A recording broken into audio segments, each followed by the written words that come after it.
जंगल की जमीन के नीचे घुमावदार सुरंगों और चमकते काई से भरी भूल भुलैया में एक छोटी सी चींटी रहती थी। उसका नाम था अर्लो। एंटविल नाम की चींटियों की कॉलोनी हमेशा व्यस्त रहती थी।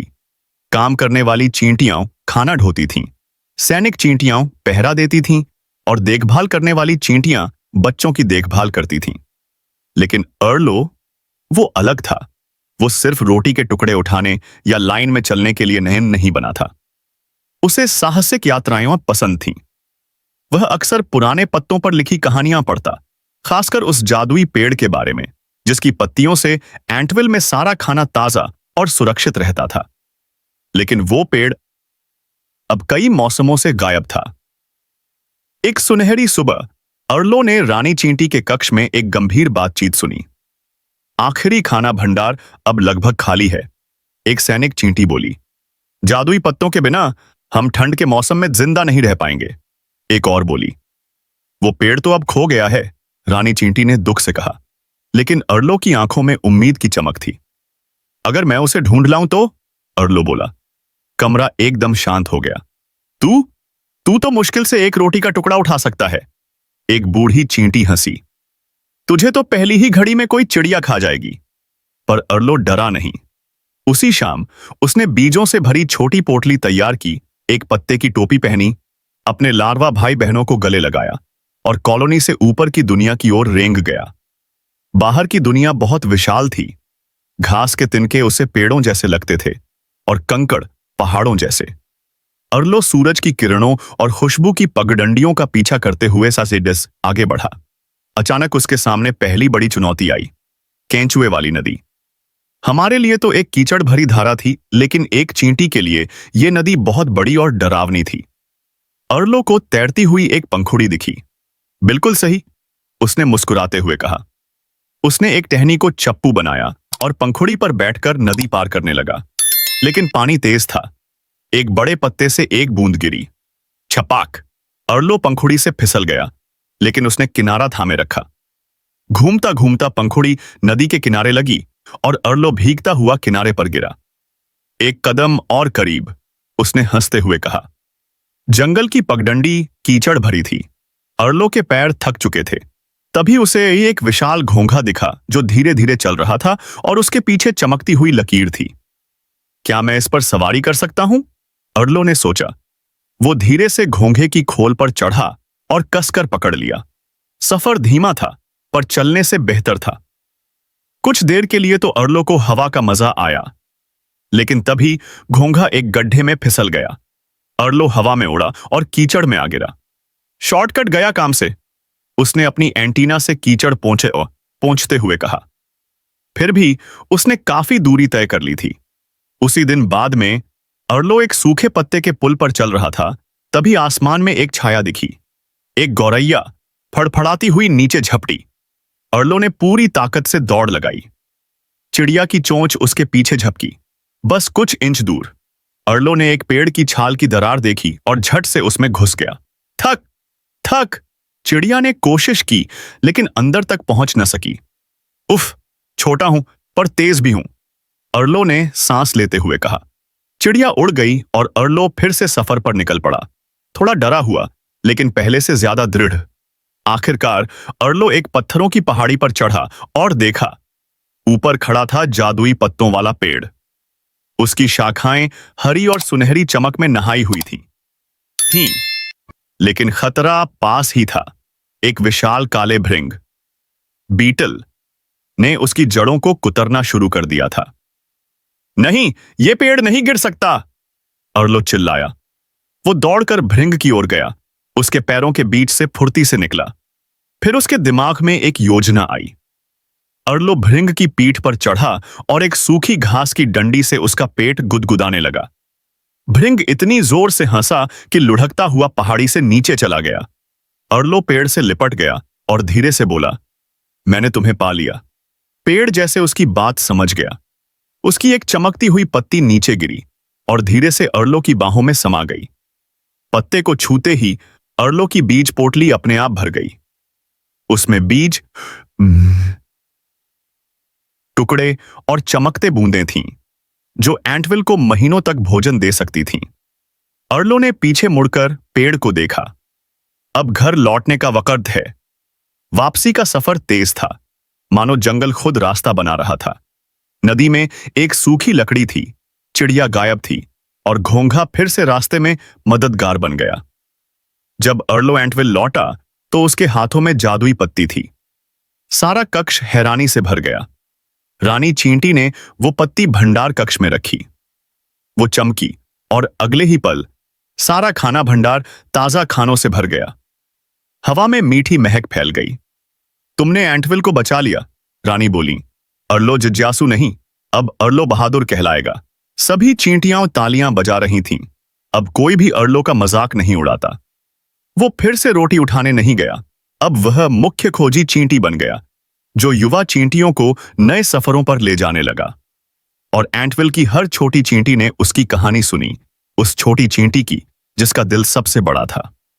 समाप्त। वनरूट जंगल कोई साधारण जंगल नहीं था। यह विशाल था, प्राचीन था और रहस्यों से भरा हुआ था।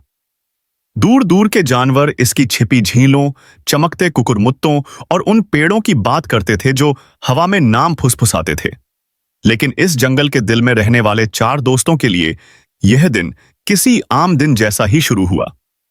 भालू अपनी काई से ढकी गुफा से बाहर निकला, पंजे फैलाते हुए जोरदार जम्हाई ली। उसने सुबह की ठंडी हवा को सूंघा। बारिश की खुशबू है, वह बड़बड़ाया, या शायद शहद की। थोड़ी दूरी पर लोमड़ी पत्तों के अपने घोंसले में करवट बदल रही थी, हवा से दौड़ने का सपना देखती हुई। खरगोश पहले ही जाग चुकी थी और ओस से अपने कानों को साफ कर रही थी। उल्लू पुराने सबसे ऊंचे पेड़ पर बैठा एक आंख से सब देख रहा था, जैसे वह हमेशा करता था। लेकिन उस सुबह की हवा में कुछ अजीब था। एक फुसफुसाहट, एक कंपन। उल्लू ने दोनों आंखें फैलाईं। कुछ जाग रहा है, कुछ पुराना। भालू के पसंदीदा शहद के ठूंठ को किसी ने तोड़ दिया था। वह उसे हैरानी से देखता रहा, पंजा चाटते हुए। किसने किया ये? क्यों किया? लोमड़ी मुस्कुराते हुए हम में आई। तुम ऐसे लग रहे हो जैसे किसी ने तुम्हारा दिल चुरा लिया हो, या तुम्हारा शहद। भालू गुर्राया। मत कहना कि तुमने नहीं किया। लोमड़ी ने दोनों पंजे उठाए। कसम से नहीं, मैं तो परछाइयों के पीछे भाग रही थी। उत्तर की ओर कुछ गड़बड़ है। तभी खरगोश भागती हुई आई। दोस्तों, कल रात चांद, वो पलकें झपकाने जैसा लगा। एक पल के लिए गायब हो गया था। उल्लू उड़ता हुआ नीचे आया, पंख फड़फड़ाते हुए। चांद ने झपकी नहीं ली थी, वह ढक गया था। कुछ बहुत बड़ा आसमान से गुजरा, मैंने भी देखा। तीनों चुप हो गए। उल्लू ने गंभीर स्वर में कहा, किंवदंतियां कहती हैं कि आकाश का एक सर्प, तूफानी नाग, वज्र वृक्ष में बंद किया गया था। अगर वह जागा तो जंगल बदल जाएगा। मुझे डर है, वह जाग चुका है। वज्र वृक्ष वन रूट का सबसे पुराना पेड़ था। वह विशाल था, बिना पत्तों के, और 100 साल पहले बिजली से जल गया था। तब से तूफानों के दौरान उसकी छाल हल्की चमकती थी। अब वह ऊर्जा से धड़क रहा था। चारों दोस्त उसके सामने खड़े थे, विस्मित होकर। क्या हमें दस्तक देनी चाहिए? लोमड़ी ने घबराहट से मजाक किया। अचानक एक दरार पेड़ की छाल में उतर गई। उसकी जड़ों से चिंगारियां निकलने लगीं। जमीन कांप उठी। खरगोश ने भालू को पकड़ लिया। यह खुल रहा है। एक प्राचीन और भयानक आवाज गूंजी, मुक्त। फिर से आसमान अंधकारमय हो गया। बिना बादलों के गर्जना होने लगी। उल्लू ने मुड़कर कहा, हमें संतुलन के 4 पत्थरों को ढूंढना होगा, वही इसे फिर से बंद कर सकते हैं। पश्चिम, भालू की यात्रा। भालू गूंजती गुफाओं में गया। वहां उसे डर के भ्रमों का सामना करना पड़ा। आग, बाढ़, अकेलापन। लेकिन जब उसने क्रोध से नहीं, सच्चाई से दहाड़ा तो गुफा शांत हो गई। एक भालू के पंजे के आकार का चमकता पत्थर उसके सामने तैर उठा। पूर्व, लोमड़ी की परीक्षा। लोमड़ी धुंध से भरी चट्टानों पर चढ़ी, जहां उसे दूसरों पर भरोसा करना था। एक डरा हुआ बच्चा पक्षी मदद मांग रहा था। पहले वह झिझकी, लेकिन फिर मदद की। धुंध छंट गई। एक ज्वाला के आकार का पत्थर प्रकट हुआ। दक्षिण, खरगोश की घाटी। खरगोश को अपने सबसे बड़े डर का सामना करना पड़ा, मधुमक्खियां। उसे फूलों के एक मैदान से होकर जाना पड़ा, जहां वे गपवासे घूम रही थीं। लेकिन वे डंक नहीं मार रही थीं, वे नाच रही थीं। उसके शांत हृदय ने उन्हें शांत किया। उसके सामने खरगोश के कानों के आकार का एक पत्थर बन गया। उत्तर, उल्लू की उड़ान। उल्लू मौन तालाब की धुंध में उड़ गया, जहां वह न देख सकता था, न सुन सकता था, न महसूस कर सकता था। उसे स्मृति और आत्मविश्वास पर भरोसा करना पड़ा। जब उसने पंख फैलाए और हवा को मार्गदर्शक बनने दिया, तो धुंध छौंटने लगी। उसका पत्थर चांद की तरह चमक रहा था। तूफानी नाग पूर्ण रूप में जाग गया। वह आसमान में बिजली की तरह लहराता हुआ निकला। उसकी आंखें चमक रही थीं और उसकी दहाड़ से गर्जना होती थी। जानवर भाग गए, पेड़ गिरने लगे, वज्र वृक्ष टूट गया। चारों दोस्त लौटे, पंजे, चोंच और पंखों में पत्थर लिए हुए।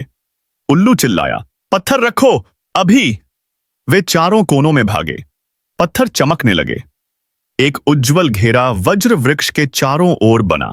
नाग चीखा, वह नीचे झपटा। साथ में! भालू गरजा।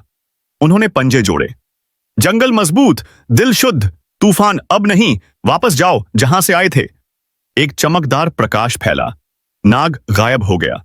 वज्र वृक्ष फिर से सील हो गया। जंगल ने राहत की सांस ली। आसमान साफ हो गया, औपफ हो गया। फूल उन जगहों पर खिले जहां पहले कभी नहीं थे। जानवर लौट आए।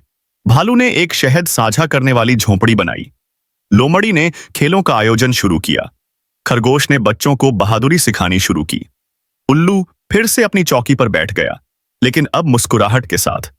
उन्होंने अपने संघर्षों के बारे में दूसरों को विस्तार से कभी नहीं बताया, लेकिन कहानी फैल गई। 4 दोस्तों की, जिन्होंने एक साथ तूफान का सामना किया। और बहुत ऊपर, बादलों के पार, चांद फिर से झपका। खतरे में नहीं, बल्कि आभार में। कहानी समाप्त। लिलीपैड हॉलो नामक एक शांत गांव में, जहां मेंढक मिलकर गीत गाते थे और कछुए स्लो मोशन में टैग खेलते थे, वहां एक बत्तख रहती थी जिसका नाम था क्वैकी, जिसकी चौड़ी नारंगी चोंच थी, गोल चश्मे जो बार बार उसकी नाक से फिसलते रहते थे, और एक ओवरसाइज्ड सफेद कोट जो उसकी पूंछ तक घसीटता था। वो डॉक्टर नहीं थी, बट सच में बनना चाहती थी।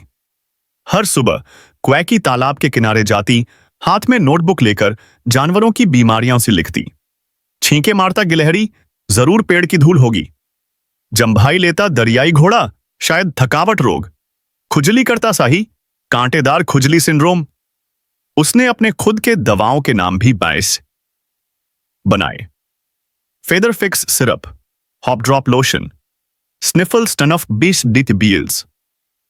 हालांकि उसने कभी डॉक्टरी की पढ़ाई नहीं की थी, सिर्फ किसान के घर के पास से मिले कुछ पुराने किताबें पढ़ी थीं। लेकिन उसके दिल में विश्वास था कि एक दिन वो बनेगी डॉ क्वैकी, मशहूर बत्तख डॉक्टर। उसका सबसे अच्छा दोस्त एक बीवर अक्सर चेतावनी देता, क्वैकी, डॉक्टर बनने के लिए असली ट्रेनिंग चाहिए, ऐसे अंदाजा लगाकर इलाज नहीं करते। लेकिन क्वैकी गर्व से कहती, बकवास बीवर, मैंने एनिमल हॉस्पिटल लाइव के सैकड़ों एपिसोड देखे हैं, वो काफी है। एक दिन लिलीपैड हॉलो में एक जोरदार धमाका गूंजा। जानवर अपने घरों से झांकने लगे। पास के ट्री टॉप टाउन में एक गर्म हवा वाला गुब्बारा उतरा। उसमें से एक लंबी जिराफ निकली जिसने नर्स की टोपी पहनी थी। उसने घोषणा की, हम एक फ्री जंगल अस्पताल खोल रहे हैं, एक असली, जिसमें एक्सरे, दवाइयां और डॉक्टर होंगे। सभी जानवर खुश हो गए, सिवाय क्वैकी के। असली अस्पताल? लेकिन मैं तो यहां की डॉक्टर हूं। अगली सुबह क्वैकी ने अपनी डॉक्टर वाली कोट पहनी, ईयरमफ्स को स्टेथोस्कोप की तरह बांध लिया और सीधा नए अस्पताल पहुंच गई। रिसेप्शन डेस्क पर एक चश्मा पहने रैकून बैठा था। नमस्ते सर, क्या आप डॉक्टर से मिलने आए हैं? नहीं, मैं ही डॉक्टर हूं, क्वैकी ने गर्व से कहा। उसने सीरियल के डब्बे से बना हुआ फेक आईडी कार्ड दिखाया। डॉ क्वैकी, बतख विशेषज्ञ। रैकून ने भौहें उठाईं। आपके पास लाइसेंस है? लाइसेंस? मैं गाड़ी नहीं चलाती। Medical licence. क्वैकी झेंप गई। वो लॉन्ड्री में है। उसे विनम्रता से बाहर जाने को कहा गया। क्वैकी गुस्से में थी। अगर वे मुझे डॉक्टर नहीं बनने देंगे तो मैं अपना खुद का क्लिनिक खोलूंगी। उसने एक पुराने खोखले पेड़ के तने में क्लिनिक खोला। एक लकड़ी की पट्टी पर लिखा, डॉ क्वैकी का क्विक क्वैक क्लिनिक, हर मर्ज का इलाज। जानवर आने लगे। पहले आई गिलहरी जिसे पंजे में दर्द था। क्वैकी ने उसे पुदीने की जेली में डुबोकर पत्ता गोभी में लपेट दिया। फिर आया टुकन, जो जोर जोर से छींके मार रहा था। क्वैकी ने उसे केला, शहद और अचार का मिश्रण पिला दिया। जानवरों को थोड़ा आराम मिला प्लेसीबो असर से। जल्द ही खबर फैल गई, क्वैकी सब ठीक कर देती है। लाइनें लगने लगीं। क्वैकी बहुत खुश थी। उसने एक खिलौना मुर्गी को अपनी नर्स एगी बना दिया। नर्स एगी, क्या कहना है तुम्हारा? हाँ, हर्बल शाही तेल फिर से। बहुत बढ़िया। लेकिन इस सब के पीछे एक खतरा पल रहा था। एक दिन आया मंकी, जिसके हाथों पर लाल चकत्ते थे। डॉ क्वैकी, मुझे खुजली हो रही है और बुखार भी। क्वैकी ने बिना सोचे बोले, ये है बनाना पॉक्स। ये नारियल मिट्टी शेक पी लो और घोंघे का बलगम अपनी पूंछ पर लगाओ। उसने वैसा ही किया, लेकिन रात में दाग चेहरे पर भी फैल गए। जल्द ही क्लिनिक के 10 मरीजों को वही दाग हो गए। कोई बेहोश हो गया, कोई खुजलाते रहा। असली डॉक्टरों ने जांच की। यह बनाना पॉक्स नहीं, यह है फायरबेरी फीवर, जो जंगल के कीड़ों से फैलता है। डॉक्टरों ने सही इलाज शुरू किया। पूछा गया, तुम कहां इलाज करा रहे थे? उत्तर मिला, डॉ क्वैकी के क्लिनिक में। अगली सुबह जिराफ डॉक्टर और जंगल गार्ड्स क्लिनिक पहुंचे। क्वैकी रंग बिरंगे स्प्रिंकल्स एक बोतल में डाल रही थी जिस पर लिखा था, मैजिक जर्म किलर। जिराफ ने कहा, डॉ क्वैकी, आप झूठा डॉक्टर बनने और बीमारी फैलाने के आरोप में जांच के घेरे में हैं। क्वैकी सकपका गई। लेकिन मैं मदद कर रही थी, सबको अच्छा लग रहा था, क्योंकि उन्होंने तुम पर भरोसा किया था। लेकिन अब वे बीमार हैं। क्वैकी चुप हो गई। क्लिनिक बंद कर दिया गया। फेक आईडी फाड़ दी गई। नर्स एगी को लॉस्ट टॉय विभाग में भेज दिया गया। पहली बार क्वैकी तालाब किनारे चुप बैठी थी। बीवर दोस्त बोला, क्वैकी, पहले सीखो फिर सेवा करो। क्वैकी ने आह भरी। मैंने कभी किसी को नुकसान पहुंचाने की मंशा नहीं रखी, बस मदद करना चाहती थी। कई दिन बीते। एक दिन जिराफ डॉक्टर डॉ गिल्डा क्वैकी के पास आई। मैंने देखा है तुम वाकई मदद करना चाहती हो, पर तरीका गलत था। क्वैकी ने सिर हिलाया। तो एक प्रस्ताव है, जंगल अस्पताल में आओ, डॉक्टर नहीं पर ट्रेनी बनकर। ट्रेनी? हाँ, साफ सफाई करो, देखो, सीखो। मेहनत करोगी तो असली डॉक्टर कोड भी मिलेगा। क्वैकी की आंखें चमक उठीं। अब वह बनी ट्रेनी क्वैक। छोटे बैज के साथ, असली पट्टियां लेकर वह सीरियसली इलाज सीखने लगी। अब कोई स्प्रिंकल्स नहीं, कोई जेली नहीं, बस असली देखभाल। और उसे यह बहुत अच्छा लगा। साल बीते। एक दिन धूप भरी सुबह क्वैकी भीड़ के सामने खड़ी थी। डॉ गिल्डा ने उसकी कोट पर गोल्ड बैज लगाया। बधाई हो डॉ क्वैकी, अब आप प्रमाणित बत्तख डॉक्टर हैं। जानवरों ने तालियां बजाईं। बीवर सबसे ज्यादा। जंगलवुड एक खूबसूरत जंगल था जहां हर जानवर की जिंदगी खुशी से चलती थी। तोते गा रहे थे, हिरन नाच रहे थे और बंदर पत्तों से झूले झूल रहे थे। लेकिन एक दिन सब कुछ बदल गया। एक जोरदार धमाका हुआ। बूम! सभी जानवर घबरा गए। आंधी सी चली, पत्ते उड़ गए और जंगल का आंगन गूंज उठा। एक तेज और समझदार कुत्ता, शेरू, ने तुरंत उस आवाज की दिशा में दौड़ लगा दी। यह कुछ ठीक नहीं है, उसने सोचा, और उसकी पूंछ डर के मारे सीधी हो गई। शेरू जंगलवुड के उत्तर हिस्से में रहता था, जहां वह अकेला रहता था, लेकिन हर किसी की मदद के लिए हमेशा तैयार रहता था। जब वह पहाड़ी के पास पहुंचा, देखा काला धुआं ऊपर उठ रहा था।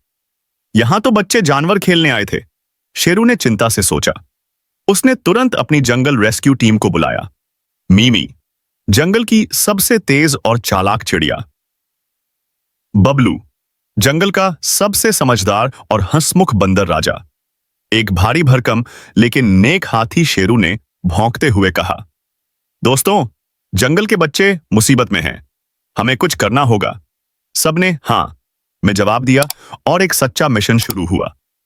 तेज धुएं ने आसपास का नजारा धुंधला कर दिया था। पहाड़ी के नीचे एक झाड़ी में कुछ हिल रहा था। मीमी ने ऊपर से देखा और चिल्लाई, शेरू, एक छोटी बिल्ली, एक खरगोश और एक लोमड़ी का बच्चा। ये तीनों एक पत्थर के पीछे छिपे हुए हैं। डर के मारे हिल तक नहीं रहे। शेरू ने जोर से भौंकते हुए कहा, हम तुम्हें बचाने आए हैं, हिम्मत रखो। लेकिन आग बढ़ती जा रही थी। गर्मी से पत्ते जलने लगे थे। वक्त बहुत कम था। शेरू को एक योजना की जरूरत थी। बबलू ने कहा, अगर एक लंबी लकड़ी और कुछ पत्ते मिल जाएं तो हम उन्हें निकाल सकते हैं। शेरू ने घास और पत्ते इकट्ठा किए। बबलू ने जंगल से एक लंबी, मजबूत लकड़ी तोड़ी। राजा ने अपने हाथी वाले दिमाग से सुझाव दिया, मैं नदी से पानी लाता हूं। राजा ने अपनी सूंड में पानी भरा और धीरे धीरे आग पर छिड़कना शुरू किया। मीमी ऊपर से रास्ता बताती रही। शेरू ने लकड़ी को मुंह से पकड़कर पहाड़ी की ओर चढ़ाई शुरू की। उसका हर कदम बहादुरी की पहचान था। शेरू ने लकड़ी को पत्थर के पीछे डाला और कहा, एक एक करके चढ़ जाओ। सबसे पहले छोटी बिल्ली निकली, फिर खरगोश और अंत में लोमड़ी का बच्चा। मीमी हवा में उड़ते हुए उन्हें रास्ता दिखाती रही। जब आखिरी बच्चा बाहर आया तो सबके चेहरे पर राहत और खुशी थी। शेरू की आंखों में चमक थी, वह सफल हो गया था। बिल्ली ने रोते हुए कहा, अगर आप नहीं आते तो हम। शेरू ने मुस्कुराकर कहा, जंगल की दोस्ती में डर की कोई जगह नहीं। अगली सुबह जंगलवुड के सभी जानवर एक जगह इकट्ठा हुए। हर कोई शेरू की बहादुरी और दोस्ती की तारीफ कर रहा था। मीमी ने एक गीत गाया, बबलू ने नाच दिखाया और राजा ने फूलों से सजावट की। रंग बिरंगी पतंगें उड़ रही थीं। जंगल की हवा में एक नया जोश था। सभी ने मिलकर एक गोल्ड मेडल बनाया, हड्डी, फूलों और सितारों से। उस पर लिखा था, जंगल का हीरो शेरू। रात को जब सब सो रहे थे, शेरू पहाड़ी पर अकेला बैठा था। उसके पास उसका मेडल था, लेकिन चेहरा गंभीर था। कल फिर कोई मुसीबत आ सकती है, उसने सोचा। लेकिन जब तक मैं हूं, जंगलवुड में कोई अकेला नहीं रहेगा। उसने आसमान की तरफ देखा, पूंछ हिलाई और एक प्यारी सी भौंक लगाई। वूफ! जंगल का हीरो तैयार है। अंत। लेकिन जंगल की कहानियां अब भी बाकी हैं। अगर आपको हमारी कार्टून कहानी पसंद आई हो तो हमारे चैनल को सब्सक्राइब करें और बेल आइकन को दबाएं ताकि हर आने वाली कार्टून कहानी सबसे पहले आप तक पहुंच सके। थैंक्स।